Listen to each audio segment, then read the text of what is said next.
Shri Shiva Subrahmanya ಜ್ಯೋತಿಷ್ಯಾಲಯದ channel ವೀಕ್ಷಣೆ ಮಾಡ್ತಾ ಇರೋ ತಮ್ಮೆಲ್ಲರಿಗೂ ನಮಸ್ಕಾರ.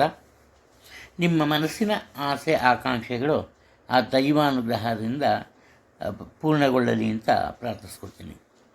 ಇಂದಿನ ಪಂಚಾಂಗ ಶ್ರೀ ಪರಾಭವನಾಮ ಸಂವತ್ಸರ, ದಕ್ಷಿಣಾಯನ, ವರ್ಷ ಋತು, ಶ್ರಾವಣ ಮಾಸ, ಶುಕ್ಲಪಕ್ಷ.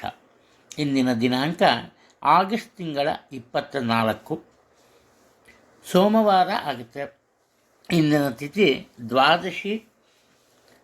ಮುಂದಿನ ದಿನ ಈ ಮಂಗಳವಾರ ಅವಾಗ ಬರ್ತಾಳೆ, ಬೆಳಗಿನ ಜಾವ 5:10 ಇರುತ್ತೆ. ಆನಂತರ ತ್ರಯೋದಶಿ ಆರಂಭ ಆಗುತ್ತೆ. ನಕ್ಷತ್ರ ಪೂರ್ವಾಷಾಢ ನಕ್ಷತ್ರ, ರಾತ್ರಿ 8:38 ಆನಂತರ ಉತ್ತರಾಷಾಢ ನಕ್ಷತ್ರ. ಯೋಗ ಪ್ರೀತಿ ಯೋಗ ಇದೆ, ಕರ್ಣ ಭವಕರ್ಣ ಇದೆ. ಇನ್ನು ರಾಹುಕಾಲ ಬೆಳಗ್ಗೆ 7:46 9:19 ಇದೆ. ಯಮಗಂಡ ಕಾಲ ಬೆಳಗ್ಗೆ 10:52 12:25 ಇದೆ. ಇದು ಇಂದಿನ ಪಂಚಾಂಗ. ಎಲ್ರಿಗೂ ಒಳ್ಳೆಯದಾಗಲಿ. ಎಲ್ಲಿಯವರೆಗೂ ನಾವು ಒಬ್ಬರಿಗೆ ಒಳ್ಳೆಯದನ್ನು ಮಾಡ್ತೀವೋ ಅಲ್ಲಿವರೆಗೂ ದೇವರು ಯಾವುದೋ ಒಂದು ರೂಪದಲ್ಲಿ ಬಂದು ನಮಗೆ ಸಹಾಯವನ್ನು ಮಾಡ್ತಾನೆ. ಇದೇ ಸತ್ಯವಾದ ವಿಚಾರ. ಇನ್ನು ಇಂದಿನ ರಾಶಿ ಭವಿಷ್ಯದ ಬಗ್ಗೆ ಸ್ವಲ್ಪ ಗಮನವನ್ನು ಹರಿಸೋಣ. ಮೇಷರಾಶಿಯವರು ಇವತ್ತು ಸಾಧ್ಯವಾದಷ್ಟು ಆತ್ಮವಿಶ್ವಾಸ ಒಳ್ಳೆಯದು, ಹಾಗೆ ನಿಮ್ಮ ಮನಸ್ಸು ಸಹ ಖಂಡಿತವಾಗ್ಲೂ ಒಳ್ಳೆಯದು. ಆದರೆ ನಿಮ್ಮ ಕುಟುಂಬದಲ್ಲಿರೋರಾಗ್ಬೋದು ಅಥವಾ ವೃತ್ತಿ ಕ್ಷೇತ್ರದಲ್ಲಿ ಕೆಲಸ ಮಾಡ್ತಾರೆ ಅವರಾಗ್ಬೋದು, ಏನಾದರೂ ಒಂದು ಸಲಹೆಯನ್ನು ಕೊಡೋಕ್ಕೆ ಬಂದಾಗ ಅದನ್ನು ಒಪ್ಕೊಂಬೋದು ಒಳ್ಳೆಯದು. ಕಾರಣ ಏನಪ್ಪ ಅಂದರೆ, ಇವತ್ತೇನಾಗುತ್ತೆ, ಅತಿಯಾದ ಆತ್ಮವಿಶ್ವಾಸದಿಂದ ಸ್ವಲ್ಪ ತಪ್ಪುಗಳು ನಡೆಯುತ್ತೆ. ನೀವು ಪ್ರತಿದಿನ ಮಾಡೋದು ಕೆಲಸ ಕಾರ್ಯ ಅದರಲ್ಲೇ ತಪ್ಪನ್ನು ಮಾಡುವಂತಹ ಸಾಧ್ಯತೆ ಇದೆ. ಅದರಿಂದ ದೊಡ್ಡ ನಷ್ಟವಾಗಬಹುದು. ಅದರಲ್ಲೂ ಮುಖ್ಯವಾಗಿ ಹಣಕಾಸಿನ ವ್ಯವಹಾರದಲ್ಲಿ ಬೇರೆಯವರ ಒಂದು ಮಾರ್ಗದರ್ಶನವನ್ನು ಇವತ್ತು ತಗೊಂಬೋದು, ತುಂಬ ಒಳ್ಳೆಯದು ಅಂತ ಕಂಡು ಬರುತ್ತೆ.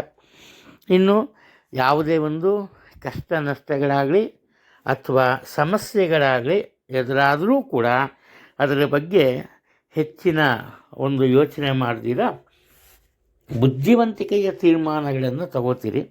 ಅದರಲ್ಲಿ ಯಾವುದೇ ಒಂದು ಸಂದೇಹ ಇಲ್ಲ. ಆ ನಂತರ ಮತ್ತೊಂದು, ನಿಮ್ಮ ಮನಸ್ಸಿನಲ್ಲಿ ಕೆಲವೊಂದು ಯೋಜನೆಗಳಿರುತ್ತೆ. ತುಂಬ ದಿನದಿಂದ ಯಾವುದೋ ಒಂದು ಕೆಲಸವನ್ನು ಮಾಡಬೇಕು ಅಂತಿರುತ್ತೆ. ಆ ಕೆಲಸವನ್ನು ಮಾಡೋಕ್ಕಾಗಲ್ಲ. ಆದ್ದರಿಂದ ಸ್ವಲ್ಪ ಈ ದಿನ ನಿಮಗೆ ನಿರಾಸೆಯ ದಿನ ಅಂತ ಹೇಳಿದ್ರೆ ಯಾವುದೇ ಒಂದು ತಪ್ಪಿಲ್ಲ.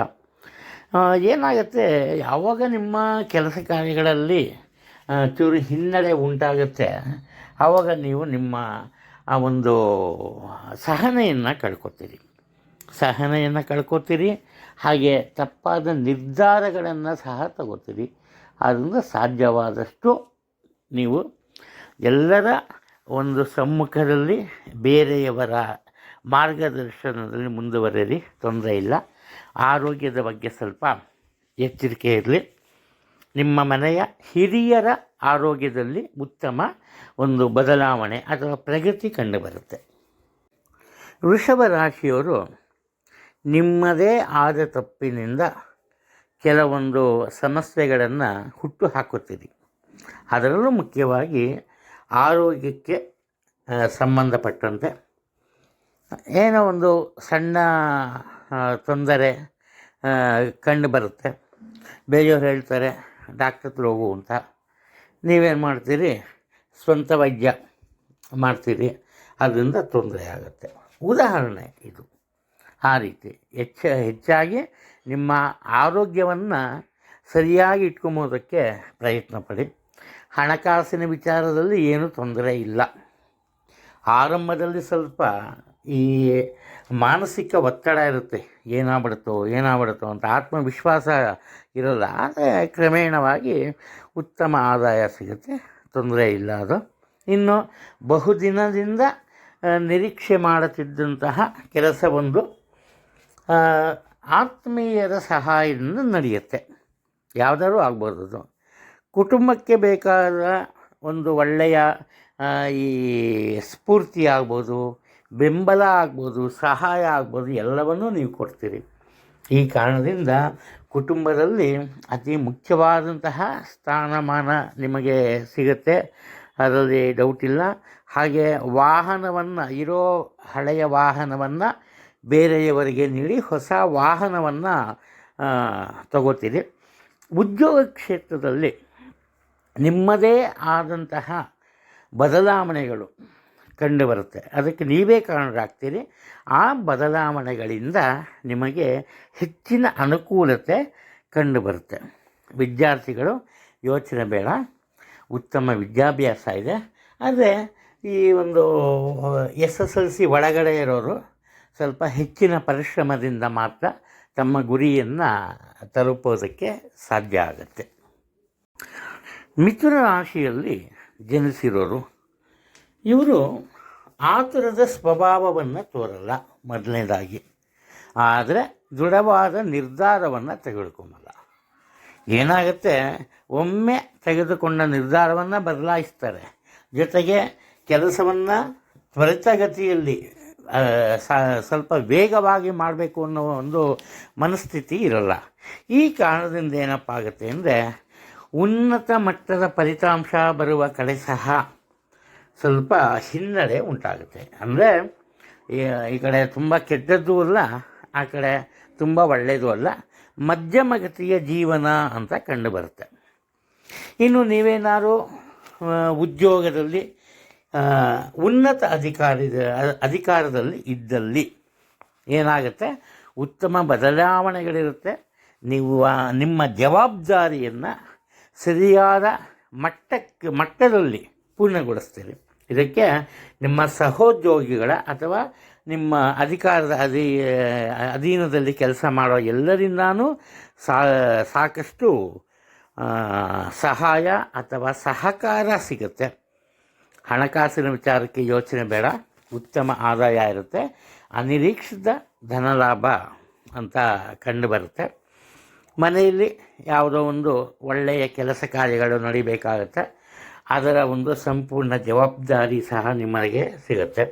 ಇನ್ನು ತುಂಬ ದಿನದಿಂದ ನಿಮ್ಮ ಮನೆಯಲ್ಲಿ ನಿಮ್ಮ ಮಕ್ಕಳಿಗೋ ಅಥವಾ ಅಣ್ಣ ತಮ್ಮಂದ್ರಿಗೋ ತಂಗಿರಿಗೋ ಯಾರಿಗೋ ಈ ಹೆಣ್ಣನ್ನು ಗಂಡನ್ನು ಹುಡುಕ್ತಾ ಇರುತ್ತೆ, ಅದು ಸೆಟ್ ಆಗಿರಲ್ಲ. ಇವಾಗ ಅದಕ್ಕೆ ಒಂದು ಒಳ್ಳೆಯ ವೇಳೆ ಅಂತ ಹೇಳ್ಬೋದು.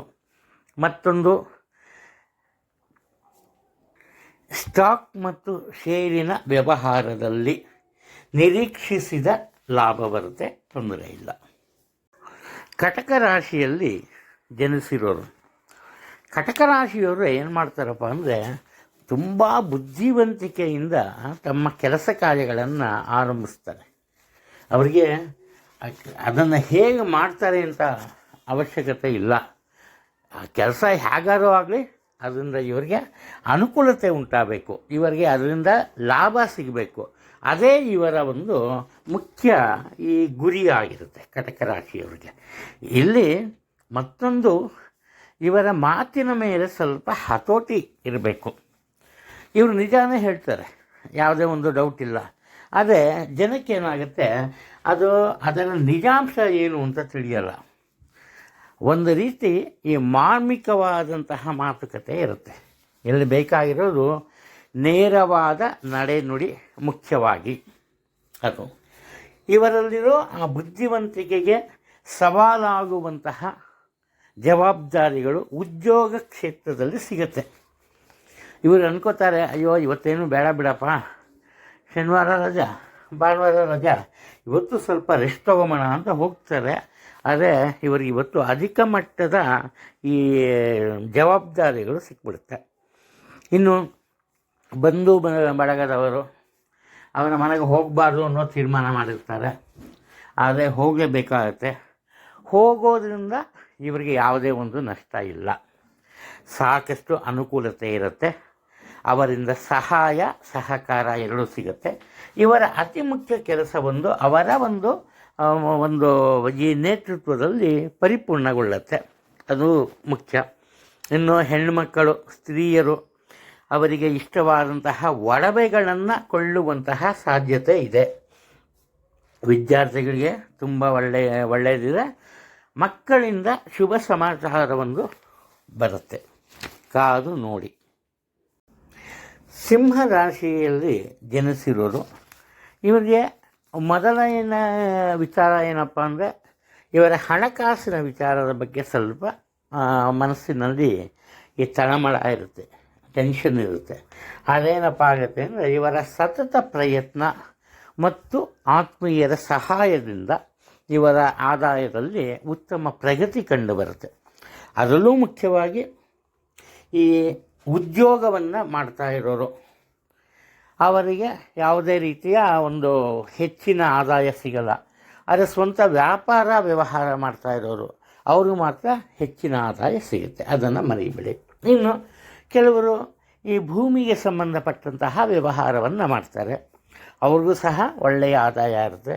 ಕೆಲವರಂತೂ ಸುಮ್ಮನೆ ಮನೇಲಿ ಟೈಮ್ ವೇಸ್ಟ್ ಮಾಡೋದು ಯಾಕೆ ಅಂತ ಮನೆ ಹುಡುಕೊಡೋದು ಅವೆಲ್ಲ ಮಾಡ್ತಾರೆ, ಅವ್ರಿಗೂ ಅಷ್ಟೇ ಉತ್ತಮ ಆದಾಯ ಇರುತ್ತೆ, ತೊಂದರೆ ಏನಿಲ್ಲ.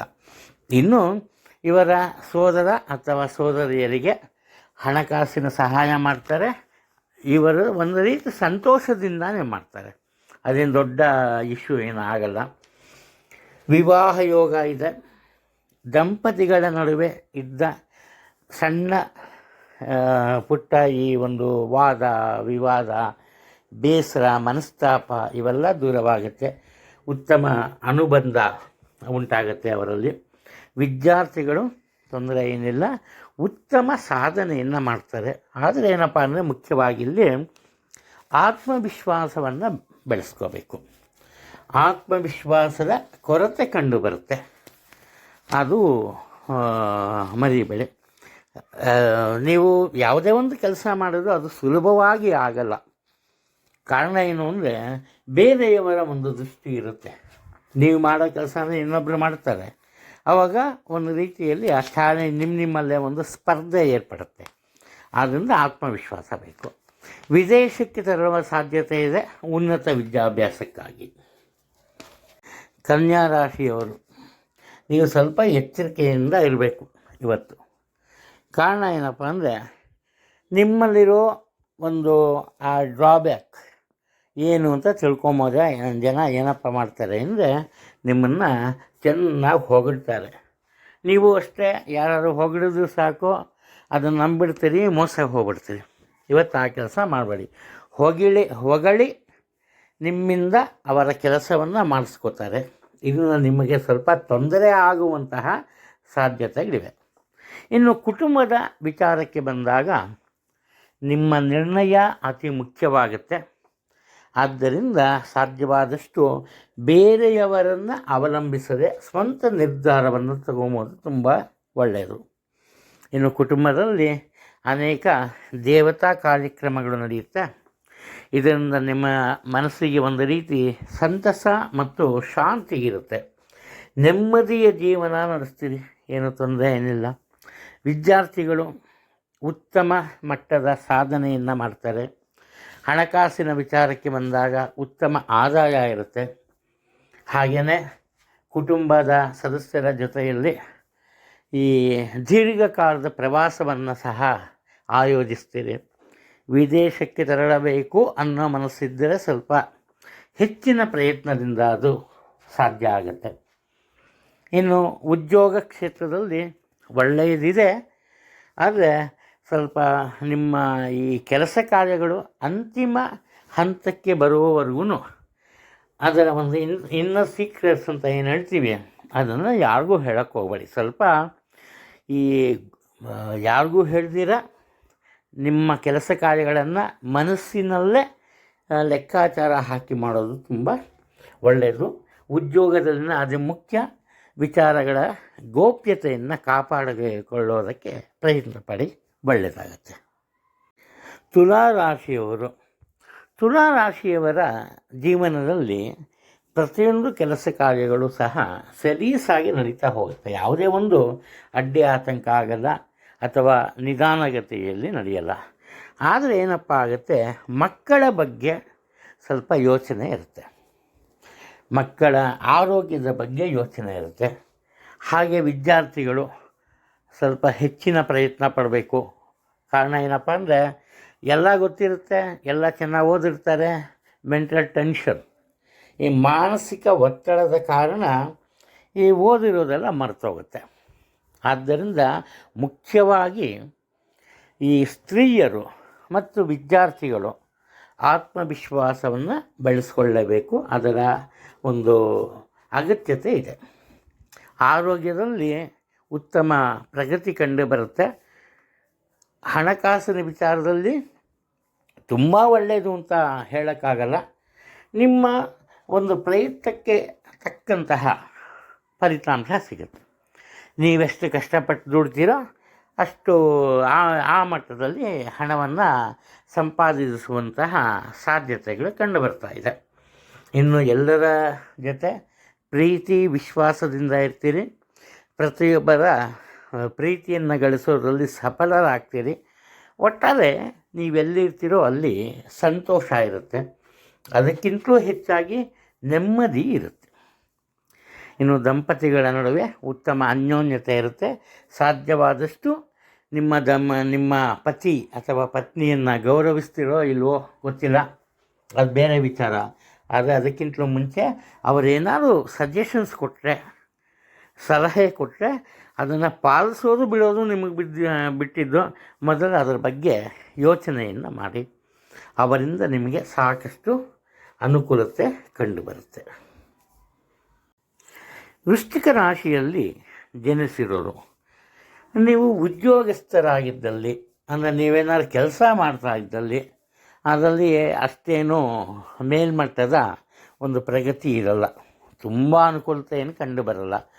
ಆದರೆ ಒಂದು ವೇಳೆ ನೀವೇನಾದ್ರು ಸ್ವಂತ ವ್ಯವಹಾರವನ್ನು ಮಾಡ್ತಾ ಇದ್ದರೆ ಅದರಲ್ಲಿ ಉತ್ತಮ ಆದಾಯ ಇರುತ್ತೆ. ಆತ್ಮೀಯರ ಸಹಯೋಗದಲ್ಲಿ ಮತ್ತೊಂದು ಸಣ್ಣ ಪ್ರಮಾಣದ ವ್ಯಾಪಾರವನ್ನು ಆರಂಭಿಸ್ತೀರಿ. ಪಾಲುಗಾರಿಕೆಯಲ್ಲಿ ಅದರಲ್ಲಿ ಸಹ ನಿಮಗೆ ಉತ್ತಮ ಉತ್ತಮ ಆದಾಯ ಸಿಗುತ್ತೆ. ಆರೋಗ್ಯದ ಬಗ್ಗೆ ಸ್ವಲ್ಪ ಗಮನ ತೋರಿ. ಆರೋಗ್ಯ ಚೆನ್ನಾಗಿರುತ್ತೆ, ತೊಂದರೆ ಏನಿರಲ್ಲ.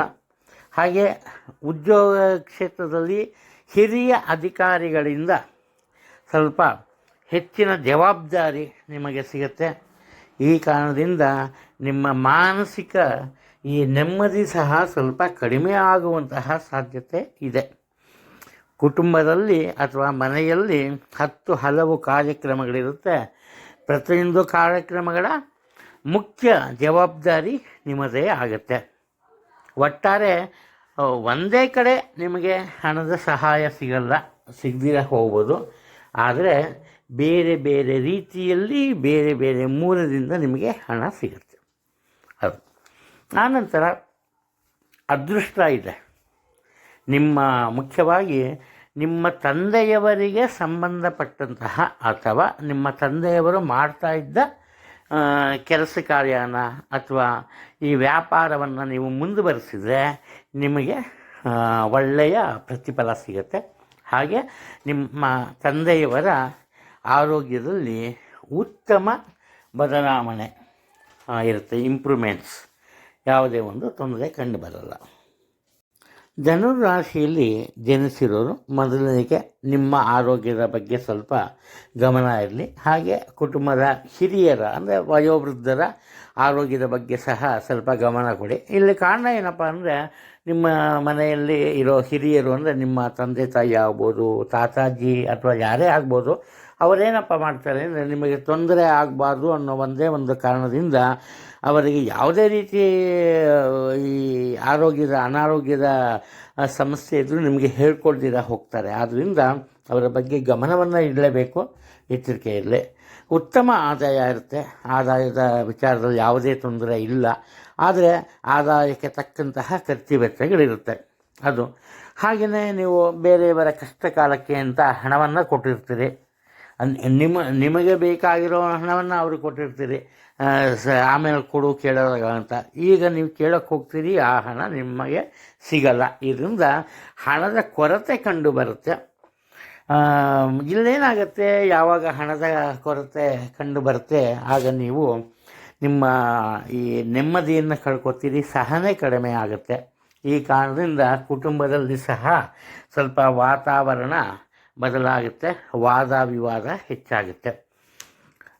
ಆತ್ಮವಿಶ್ವಾಸವನ್ನು ಕಳ್ಕೊಬಾರ್ದು. ಆತ್ಮವಿಶ್ವಾಸನ ಕಳ್ಕೊಳ್ದಿರ ಮುಂದುವರಿರಿ, ಒಳ್ಳೆಯದಾಗುತ್ತೆ. ನೀವೇ ಕರೆಕ್ಟು, ನೀವು ಮಾಡೋದೇ ಕರೆಕ್ಟು ಅನ್ನೋ ಮನೋಭಾವನೆ ಬೇಡ. ಬೇರೆಯವರ ಸಲಹೆ ಸೂಚನೆಯನ್ನು ಒಪ್ಕೊಂಬೋದು ಒಳ್ಳೆಯದು. ಇನ್ನು ವಾಹನ ಸಂಚಾರ ಮಾಡುವ ವೇಳೆ ಎಚ್ಚರಿಕೆ ಇರಲಿ. ಹಾಗೆ ಮನೆಯಲ್ಲೂ ಅಷ್ಟೇ ಈ ಸ್ತ್ರೀಯರು, ಗೃಹಿಣಿಯರು ಇರ್ತಾರಲ್ಲ, ಅವರು ಸಹ ಎಚ್ಚರಿಕೆಯಿಂದ ಇರಬೇಕು. ತಮ್ಮ ಜವಾಬ್ದಾರಿಗಳ ನಡುವೆ ತಮ್ಮ ಆರೋಗ್ಯದ ಬಗ್ಗೆಯೂ ಗಮನ ಕೊಡಬೇಕು. ವಿದ್ಯಾಭ್ಯಾಸದ ವಿಚಾರಕ್ಕೆ ಬಂದಾಗ ಹೆಚ್ಚಿನ ಒಂದು ಪರಿಶ್ರಮ ಬೇಕಾಗುತ್ತೆ. ಮಕರ ರಾಶಿಯಲ್ಲಿ ಜನಿಸಿರೋರು ಏನಾಗುತ್ತೆ, ನಿಮ್ಮ ಮನಸ್ಸಿಗೆ ನೆಮ್ಮದಿಯ ಕೊರತೆ ಇರುತ್ತೆ. ಹಾಗೆ ಅಸಾಧಾರಣ ಸಿಟ್ಟು ಬರುತ್ತೆ. ನಿಮ್ಮ ಮುಖ ನೋಡಿದ್ರೆ ಸಾಕು ನೀವು ಶಾಂತ ಸ್ವಭಾವಿಗಳಲ್ಲ ಅಥವಾ ಶಾಂತ ಸ್ವಭಾವದಲ್ಲಿ ಇಲ್ಲ ಅನ್ನೋ ವಿಚಾರ ಪ್ರತಿಯೊಬ್ಬರಿಗೂ ಗೊತ್ತಾಗುತ್ತೆ. ಈ ಕಾರಣದಿಂದ ನಿಮ್ಮ ವಿರೋಧಿಗಳು ಸಹ ನಿಮ್ಮಿಂದ ದೂರ ಉಳಿತಾರೆ. ಕಾರಣ ಏನಪ್ಪ ಅಂದರೆ, ಇವತ್ತು ನೀವು ಕೆಲವೊಂದು ಕಠಿಣವಾದಂತಹ ನಿರ್ಧಾರಗಳನ್ನು ತೆಗೆದುಕೊಳ್ತೀರಿ. ಈ ಕಠಿಣತಮ ನಿರ್ಧಾರಗಳನ್ನು ತೆಗೆದುಕೊಳ್ಳುವ ಕಾರಣ ಕೇವಲ ನೀವು ಮಾತ್ರ ಅಲ್ಲ, ನಿಮ್ಮ ಜೊತೆ ಇರೋರಿಗೂ ಸ್ವಲ್ಪ ಮಾನಸಿಕ ಒತ್ತಡ ಹೆಚ್ಚಾಗುತ್ತೆ. ಕಾರಣ ಏನಪ್ಪ ಅಂದರೆ, ನಿಮ್ಮ ಒಂದು ಈ ತೀರ್ಮಾನಗಳು ಬೇರೆಯವರ ಜೀವನದ ಮೇಲೆ ಸಹ ಪ್ರತ್ಯಕ್ಷವಾಗಿ ಅಥವಾ ಪರೋಕ್ಷವಾಗಿ ಪ್ರಭಾವವನ್ನು ಬೀರುತ್ತೆ. ಇನ್ನು ನಿಮ್ಮ ಮಕ್ಕಳ ಆರೋಗ್ಯದ ವಿಚಾರದಲ್ಲಿ ಮತ್ತು ವಿದ್ಯಾಭ್ಯಾಸದ ವಿಚಾರದಲ್ಲಿ ಹೆಚ್ಚಿನ ಗಮನವನ್ನು ಕೊಡೋದು ಒಳ್ಳೆಯದು. ಅದು ವಿದ್ಯಾಭ್ಯಾಸದ ವಿಚಾರಕ್ಕೆ ಬಂದಾಗ ಅವರು ಯಾವ ರೀತಿಯ ತೀರ್ಮಾನವನ್ನು ತೆಗೆದುಕೊಳ್ಳಬೇಕು ಅನ್ನೋದರಲ್ಲಿ ಕನ್ಫ್ಯೂಷನ್ನಲ್ಲಿ ಇರ್ತಾರೆ. ನಿಮ್ಮ ಒಂದು ಸ್ಫೂರ್ತಿ ಅನ್ನೋದಕ್ಕಿಂತಲೂ ಹೆಚ್ಚಾಗಿ ಒಂದು ಒಳ್ಳೆಯ ಮಾರ್ಗದರ್ಶನ ಅವರಿಗೆ ಈ ದಿನ ಬೇಕೇ ಬೇಕು. ಹಣಕಾಸಿನ ವಿಚಾರದಲ್ಲಿ ಯಾವುದೇ ತೊಂದರೆ ಇಲ್ಲ. ನಿಮ್ಮ ನಿರೀಕ್ಷೆಯಂತೆ ನಿಮಗೆ ಆದಾಯ ಇರುತ್ತೆ. ಎಷ್ಟು ಬೇಕೋ ಅಷ್ಟು ಸಿಗುತ್ತೆ. ಖರ್ಚು ವೆಚ್ಚಕ್ಕೆ ತಕ್ಕಂತೆ ನಿಮಗೆ ಹಣ ಸಿಗುತ್ತೆ. ಇನ್ನು ಮತ್ತೊಂದು, ನಿಮ್ಮ ಪತಿ ಅಥವಾ ಪತ್ನಿ ನಿಮ್ಮ ಮನಸ್ಸನ್ನು ಅರ್ಥ ಮಾಡ್ಕೋತಾರೆ. ತಮ್ಮ ಪಾಡಿಗೆ ಬೇಕಾದ ಬದಲಾವಣೆಗೆ ಒಂದು ಓಂಕಾರ ಹಾಕ್ತಾರೆ. ಕುಟುಂಬದಲ್ಲಿ ಅಥವಾ ಮನೆಯಲ್ಲಿನ ಬದಲಾವಣೆಗಳು ನಿಮ್ಮ ಬಾಳ ಸಂಗಾತಿಯ ನಿರ್ಧಾರಕ್ಕೆ ಅಥವಾ ಅವರ ನಿರ್ಧಾರವನ್ನು ಅವಲಂಬಿಸಿರುತ್ತೆ. ಒಟ್ಟಾರೆ ತೊಂದರೆ ಇಲ್ಲ, ಒಳ್ಳೆಯ ದಿನ. ಕುಂಭರಾಶಿಯಲ್ಲಿ ಜನಿಸಿರೋರು ಏನಪ್ಪ ಮಾಡ್ತಾರೆ, ಇವರ ಜೀವನದಲ್ಲಿ ಏನಾದರೂ ಒಂದು ಒಳ್ಳೆಯ ಕೆಲಸ ನಡೀತು, ಒಳ್ಳೆಯ ಘಟನೆ ಸಂಭವಿಸ್ತು ಅಂತ ಅಂದ್ಕೊಂಬೋಣ. ಅವಾಗ ಏನು ಮಾಡ್ತಾರೆ ಇವರು, ಅದನ್ನು ಪ್ರತಿಯೊಬ್ಬರಿಗೂ ಹೇಳ್ತಾರೆ. ಅದನ್ನೇ ಯಾವುದೋ ಒಂದು ಸಮಸ್ಯೆ ಇದೆ ಅಂತ ಅಂದ್ಕೊಂಬೋಣ, ಅದನ್ನು ಯಾರೊಬ್ಬರಿಗೂ ಹೇಳಲ್ಲ. ಇವರೇನು ಮಾಡ್ತಾರೆ, ಏಕಾಂಗಿಯಾಗಿ ತಮ್ಮ ಕಷ್ಟ ನಷ್ಟಗಳಿಂದ ಹೊರಬರೋದಕ್ಕೆ ಪ್ರಯತ್ನ ಪಡ್ತಾರೆ. ಅದರಲ್ಲಿ ಇವರು ಸಫಲರು ಸಹ ಆಗ್ತಾರೆ. ಕಾರಣ ಏನಪ್ಪ ಅಂದರೆ, ಮೊದಲನೇದಾಗಿ ಇವರ ಮನಸ್ಸಿನಲ್ಲಿ ಆತಂಕ ಇರುತ್ತೆ, ಆತ್ಮವಿಶ್ವಾಸದ ಕೊರತೆ ಇರುತ್ತೆ. ಆದರೆ ಇವರಿಗೆ ಈ ಕುಟುಂಬದ ಸದಸ್ಯರ ಸಂಪೂರ್ಣ ಬೆಂಬಲ ಇರುತ್ತೆ. ಆದ್ದರಿಂದ ಏನು ಮಾಡ್ತಾರೆ ಇವರು, ತಮ್ಮ ಮಾತಿನ ಬಲದಿಂದ ತಮ್ಮ ಜೀವನದಲ್ಲಿ ಬೇಕಾದ ಎಲ್ಲ ರೀತಿಯ ಬದಲಾವಣೆಗಳಿಗೆ ತಾವೇ ಕಾರಣರಾಗ್ತಾರೆ. ಮುಖ್ಯವಾಗಿ ಇವರು ಆರೋಗ್ಯದ ಬಗ್ಗೆ ಗಮನವನ್ನು ಕೊಡಬೇಕು. ಇನ್ಫೆಕ್ಷನ್ಸ್ ಆಗುವಂತಹ ಸಾಧ್ಯತೆ ಇದೆ. ಹಾಗೆ ಮುಖಭಾಗದಲ್ಲಿ ಇರೋ ಈ ಮೂಳೆಗೆ ತೊಂದರೆಯಾಗುವಂತಹ ಸಾಧ್ಯತೆ ಇದೆ. ಸ್ವಲ್ಪ ಎಚ್ಚರಿಕೆ ಇರೋದು ಒಳ್ಳೆಯದು. ಇನ್ನು ಯಾರೊಂದಿಗೂ ವಾದ ವಿವಾದವನ್ನು ಮಾಡೋಕ್ಕೆ ಹೋಗಬೇಡಿ. ಅದರಲ್ಲೂ ಮುಖ್ಯವಾಗಿ ಕುಟುಂಬದ ಸದಸ್ಯರ ಜೊತೆ ಪ್ರೀತಿ ವಿಶ್ವಾಸದಿಂದಾನೇ ಇರಬೇಕು. ಅದ್ರ ಬಗ್ಗೆ ಗಮನ ಕೊಡಿ. ಇನ್ನು ನಿಮ್ಮ ವ್ಯಾಪಾರ ವ್ಯವಹಾರಗಳು ಉತ್ತಮ ಗತಿಯಲ್ಲೇ ಸಾಗುತ್ತೆ, ತೊಂದರೆ ಇಲ್ಲ. ನಿಮ್ಮ ನಿರೀಕ್ಷೆಯಂತೆ ಒಳ್ಳೆಯ ಆದಾಯ ಸಿಗುತ್ತೆ. ಆನಂತರ ಯಾರು ನಿಮ್ಮಿಂದ ಸಹಾಯವನ್ನು ಪಡೆದಿರ್ತಾರೆ ಅವರೇ ನಿಮಗೆ ಸ್ವಲ್ಪ ತೊಂದರೆಯನ್ನು ಉಂಟು ಮಾಡುವಂತಹ ಸಾಧ್ಯತೆಗಳು ಕಂಡುಬರ್ತಿದೆ. ಆದ್ದರಿಂದ ಎಚ್ಚರಿಕೆಯಿಂದ ಇರೋದು ಒಳ್ಳೆಯದು. ಮೀನರಾಶಿಯಲ್ಲಿ ಜನಿಸಿರೋರು, ಇವರಿಗೆ ಒಂದು ರೀತಿ ಆ ವೈರಾಗ್ಯದ ಭಾವನೆ ಮೂಡುತ್ತೆ. ಅಂದರೆ ಏನು ಕೆಲಸ ಮಾಡೋದು ಇಷ್ಟೇ, ಯಾವ ರೀತಿ ಕೆಲಸ ಮಾಡೋದು ಇಷ್ಟೇ, ಯಾರಿಗೆ ಸಹಾಯ ಮಾಡೋದು ಇಷ್ಟೇ ಅಂತ ಒಂದು ವೈರಾಗ್ಯದ ಭಾವನೆ. ಅಂದರೆ ಈ ದಿನನಿತ್ಯದ ಕೆಲಸ ಕಾರ್ಯಗಳಲ್ಲಿ ಆಸಕ್ತಿನೇ ಇರಲ್ಲ. ಯಾವಾಗ ಇವರ ಮನಸ್ಸೇ ಈ ಥರ ಆಯಿತು, ಇವರಿಗೆ ಮಾನಸಿಕ ನೆಮ್ಮದಿ ಸಹ ಇರಲ್ಲ. ಇಷ್ಟಾದರೂ ಕೂಡ ತಮ್ಮ ಜವಾಬ್ದಾರಿಗಳನ್ನು ಇವರು ಮರೆಯಲ್ಲ. ಏನು ಮಾಡ್ತಾರೆ, ಹಣಕಾಸಿನ ಬಗ್ಗೆ ಹೆಚ್ಚಿನ ಗಮನವನ್ನು ಕೊಡ್ತಾರೆ. ಇವರಿಗೆ ಅವಶ್ಯಕವಾದಷ್ಟು ಹಣವನ್ನು ಇವರು ಸುಲಭವಾಗಿ ಸಂಪಾದನೆ ಮಾಡ್ತಾರೆ. ಹೌದು, ಹಾಗೆಯೇ ಹೊಸದಾಗಿ ಯಾವುದೇ ರೀತಿಯ ಕೆಲಸ ಕಾರ್ಯಗಳನ್ನು ಇವರು ಆರಂಭ ಮಾಡಲ್ಲ, ಅಥವಾ ಹೊಸದಾದ ಜವಾಬ್ದಾರಿಗಳನ್ನು ಇವರು ಒಪ್ಕೊಂಬಲ್ಲ. ಆದರೆ ಇವಾಗಿರೋ ಒಂದು ಜವಾಬ್ದಾರಿ, ಕೆಲಸ ಕಾರ್ಯ ಇದನ್ನು ಪೂರೈಸ್ತಾರೆ. ಅದರಲ್ಲಿ ಯಾವುದೇ ಒಂದು ತೊಂದರೆ ಇಲ್ಲ. ಇನ್ನು ಉದ್ಯೋಗಕ್ಕೆ ಸಂಬಂಧಪಟ್ಟಂತೆ ದೂರದ ಊರಿಗೆ ಪ್ರಯಾಣ ಮಾಡಬೇಕಾಗತ್ತೆ. ಅದರಲ್ಲೂ ಸ್ವಲ್ಪ ಈ ಅವಕಾಶ ಇದ್ದಲ್ಲಿ, ಹೆಚ್ಚಿನ ಪ್ರಯತ್ನ ಪಟ್ಟಲ್ಲಿ ವಿದೇಶಕ್ಕೆ ತೆರಳುವಂತಹ ಸಾಧ್ಯತೆ ಇದೆ. ಇನ್ನು ವಿದೇಶಿ ಭಾಷೆಯನ್ನು ಕಲಿಯೋದು ಅಥವಾ ವಿದೇಶಿ ಸಂಸ್ಥೆಯ ಜೊತೆ ಕೆಲಸ ಕಾರ್ಯಗಳ ಒಪ್ಪಂದವನ್ನು ಮಾಡ್ಕೊಬೋದು, ಇಂಥದ್ದು ಸಾಧ್ಯತೆ ಇದೆ. ಅದನ್ನು ಇನ್ನು ಸ್ವಂತ ವ್ಯಾಪಾರ ವ್ಯವಹಾರದಲ್ಲಿ ಉತ್ತಮ ಲಾಭ ಇರುತ್ತೆ. ಆದರೆ ಉತ್ತಮ ಲಾಭ ಇರುತ್ತೆ, ಅದು ಸರಿಯಾದ ವೇಳೆಗೆ ಬರಲ್ಲ, ನಿಧಾನಗತಿಯಲ್ಲಿ ಸಿಗುತ್ತೆ ಇವರಿಗೆ ಹಣಕಾಸಿನ ಒಂದು ಅನುಕೂಲತೆ. ಆದ್ದರಿಂದ ಈ ಬಂದ ಒಂದು ದೊರೆತ ಅನುಕೂಲಕ್ಕೆ ಸಂತೋಷ ಪಡ್ತಾರೆ. ಅತಿಯಾದ ಆಸೆ ಇರಲ್ಲ, ಹಾಗೆ ಅತೃಪ್ತಿಯ ಮನೋಭಾವನೆ ಅಂತೂ ಇವರಿಗೆ ಖಂಡಿತ ಇರಲ್ಲ.